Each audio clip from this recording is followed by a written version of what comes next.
الحمدللہ رب العالمین والصلاة والسلام علی محمد الامین۔ خواتین و حضرات، دین اسلام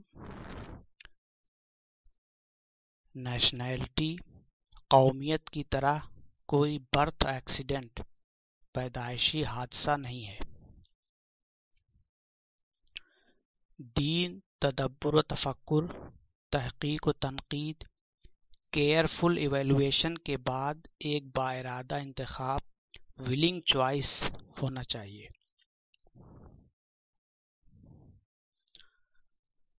عموماً والدین اپنے موروثی مذہب کو اپنے بچوں کو بتاتے ہیں، جو زیادہ تر اسی طرح تقلیدی طور پر بلائنڈلی قبول کر لیے جاتے ہیں۔ والدین کا بتانا ہی دین کے سچ یا صحیح ہونے کا ثبوت مانا جاتا ہے۔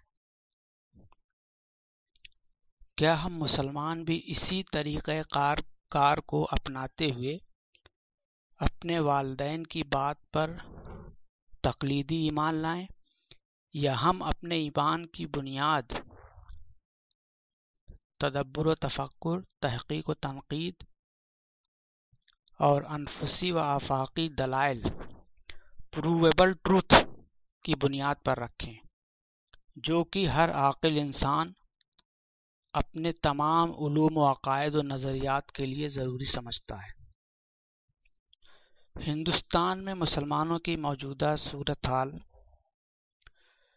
Fair, conversion, exclusion, intolerance, security of life اور تنگ ہوتا دائرہ زندگی، اسباب و وسائل کی کمی اس بات کو اور بھی زیادہ ضروری بنا دیتی ہے کہ ہم اپنی ذہنی و عقلی صلاحیتوں، جو کہ انسان کا سب سے طاقتور آلہ، موسٹ پاورفل ٹول ہے، کو نشو و نما دیں، نرچر کریں اور شدت سے استعمال کریں، جو کہ سچ اور غلط، ٹروتھ اینڈ نان سینس کے بیچ تمیز کرنے، پہچان کرنے اور اپنے پروگریس کے لیے استعمال کرنے ہی کے لیے عطا کیے گئے ہیں۔ عقل کی ضرورت ہمارے لیے ویسے ہی ہے جیسی مچھلی کے لیے پانی کی۔ تو آئیے ہم سب سے پہلے ان صلاحیتوں کو اپنی زندگی کے سب سے اہم معاملے، افیئر یعنی دین پر کریں، جس کی بنیاد پر ہندوستان میں ہماری حیثیت اور مواقع اور دنیا و آخرت میں ہمارے حصے اور انجام کا فیصلہ ہونا ہے۔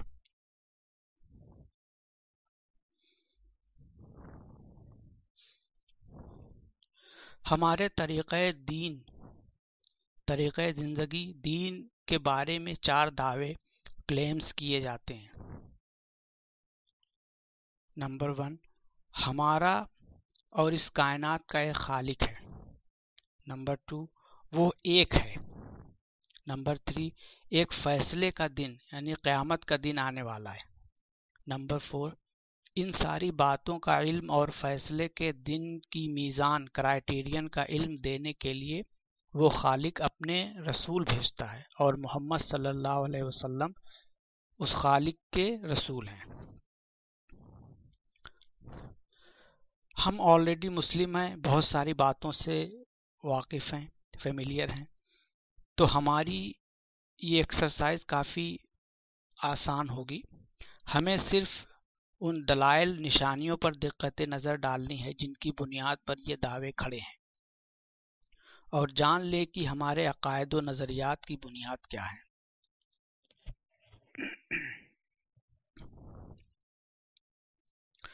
تو آئیے سب سے پہلے دیکھتے ہیں کہ کائنات کا کوئی خالق و مالک ہے کہ نہیں۔ قرآن کی تعلیمات اور سائنسی تجربات و مشاہدات سے ہمیں یہ بات معلوم ہے کہ کائنات کی تخلیق تقریباً 14 بلین ایئرز پہلے اور زمین تقریباً 4.6 بلین ایئرز پہلے ہوئی ہے، اور اس کے بہت بعد انسان کا وجود دنیا میں ہوا۔ کائنات میں سب کچھ مخلوق ہیں۔ اب اس کے وجود میں آنے کی کیا صورتیں ہو سکتی ہیں؟ ایک یہ کہ انسان ہی اس کا خالق ہو، اسے انسان نے ہی تخلیق کیا ہو، کریٹ کیا ہو، جو کہ ناممکن ہے اور اس کا کلیم کوئی نہیں کر سکتا۔ دوسرا یہ کہ اس کائنات نے یا انسان نے اپنے آپ کو خود پیدا کیا ہو، جو کہ ناممکن ہے، کیونکہ خود کو پیدا کرنے کے لیے انسان کو بیک وقت موجود اور غیر موجود ہونا پڑے گا، موجود تاکہ پیدا کر سکے اور غیر موجود تاکہ پیدا ہو سکے۔ یا بردر حمزہ کی زبان میں کہ کیا میری ماں خود کو جنم دے سکتی ہے؟ Can my mother give birth to herself؟ یہ تیسرا طریقہ یہ ہو سکتا ہے کہ دنیا یا انسان نیست محض غیر شے سے پیدا ہوا ہو، کریٹڈ فرام نتھنگ۔ ہم عقلی اور علمی طور سے جانتے ہیں کہ غیر شے سے کوئی شے نہیں بنتی، نتھنگ کمز فرام نتھنگ، کچھ نہیں سے کچھ نہیں بنتا۔ ہم نے اس دنیا میں کبھی کچھ نہیں سے کچھ بنتا ہوا نہیں دیکھا ہے۔ نیستی سے ہستی کی پیدائش ہم سوچ بھی نہیں سکتے۔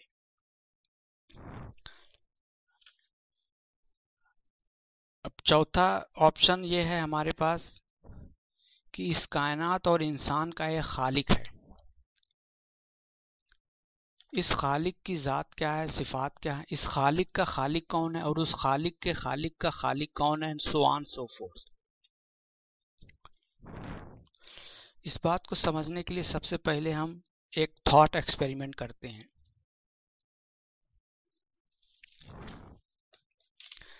اسکرین پر ایک چین امیجن کیجئے، خیال کیجئے۔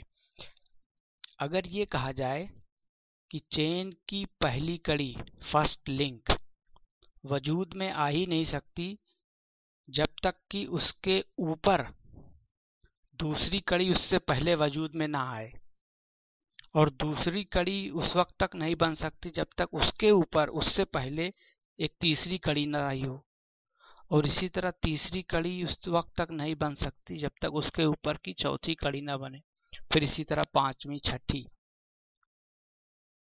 اور یہ کبھی ختم نہ ہونے والا سلسلہ چلتا رہے گا۔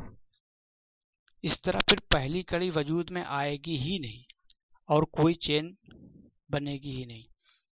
چین بننے کی صرف اور صرف ایک ہی صورت ہے، وہ یہ ہے کہ کوئی ایک کڑی پہلے سے خود بخود موجود ہو، جس کو اپنے بننے کے لیے کسی اپنے سے پہلے کی کڑی کی احتیاج نہ ہو، ضرورت نہ ہو، جو ہمیشہ سے ہو، اول ہو، ابدی ہو، تاکہ پھر وہاں سے تخلیق کا سلسلہ شروع ہو سکے۔ اگر کوئی تخلیق یا کوئی چین موجود ہے تو اس کا صرف ایک ہی مطلب ہے، وہ یہ ہے کہ کوئی ایک کڑی پہلے سے موجود تھی جو اپنے وجود کے لیے اپنے سے پہلے کسی کڑی کی محتاج نہیں تھی، ورنہ یہ انفائنائٹ ریگریشن کا سلسلہ چلتا رہتا اور کسی چیز کا وجود نہ ہوتا۔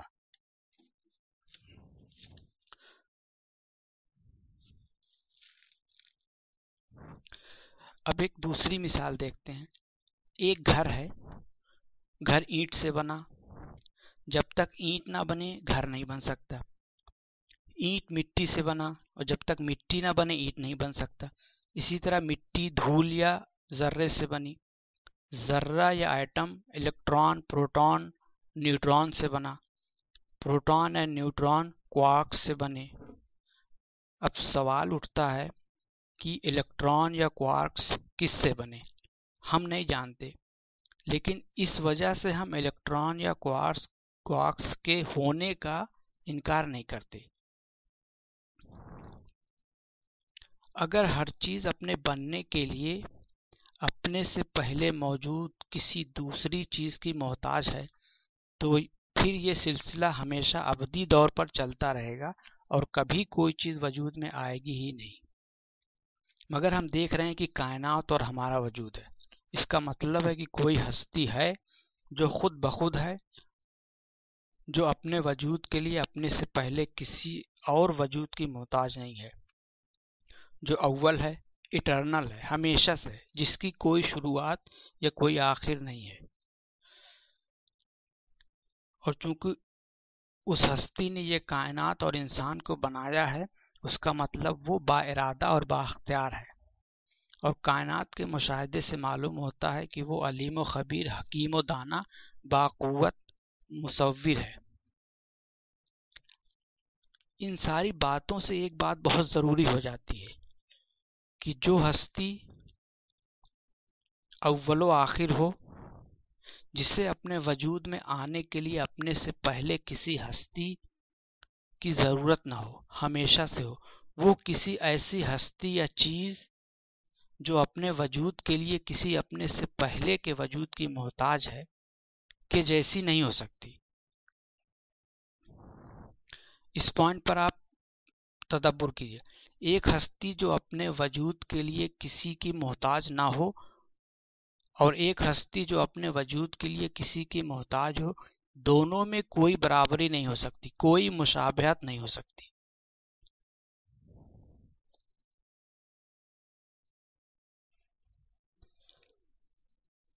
اب ایک خود بخود اٹرنل سیلف سفیشینٹ خالق کے ہونے کا انکار تو کوئی نہیں کر سکتا۔ ہاں، یہ خالق ہے کون، اس کے بارے میں البتہ بحث ہو سکتی ہے۔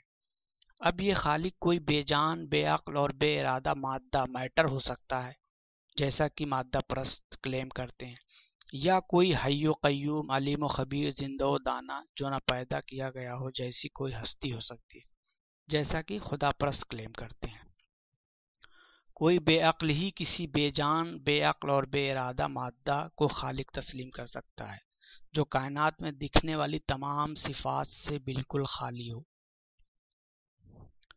اب یہ حی و قیوم، علیم و خبیر، زندہ و دانا خالق ہے کون، اس کا نام کیا ہے، اس کی صفات کیا ہیں؟ یہ خالق ایک ہے، دو ہیں، تین ہیں، یا بہت سارے ہیں، یا یہ ایک ہے مگر اس کے ڈھیر سارے شریک ہیں؟ ہم عقلی طور پر جانتے ہیں کہ کسی چیز کو ایکسپلین، اس کی وضاحت کرنے کے لیے سب سے پہلے آسان یا کم سے کم چیز، اینٹیٹیز کا استعمال کرنا چاہیے۔ اگر کسی ایونٹ کو کم چیز سے ایکسپلین کیا جا سکتا ہو تو زیادہ چیزیں استعمال کرنا بیکار ہے۔ اس کو ایک مثال سے سمجھتے ہیں۔ اگر آپ کا پرس آپ کے پاکٹ سے نکل کر گھر کی کمپیوٹر کی ٹیبل پر رکھا ہوا ملے تو یہ خواہ مخواہ کی بات ہوگی کہ آپ اس کو سمجھنے کی شروعات اس طرح سے کریں کہ جنات کی فوج آئی، یا CIA یا امریکہ کا ہاتھ ہے اس کے۔ یہ آسانی سے سمجھی جا سکتی ہے یہ بات کہ گھر میں کسی کو سامان لانے کے لیے پیسے کی ضرورت تھی، یا کوئی کپڑا واشنگ مشین میں ڈال رہا تھا، وہیں سے سمجھنے کی ابتدا کریں۔ ہم نے آگے طے کیا کہ کائنات کا کوئی خالق ہے، تو شروع ایک خالق سے کرتے ہیں۔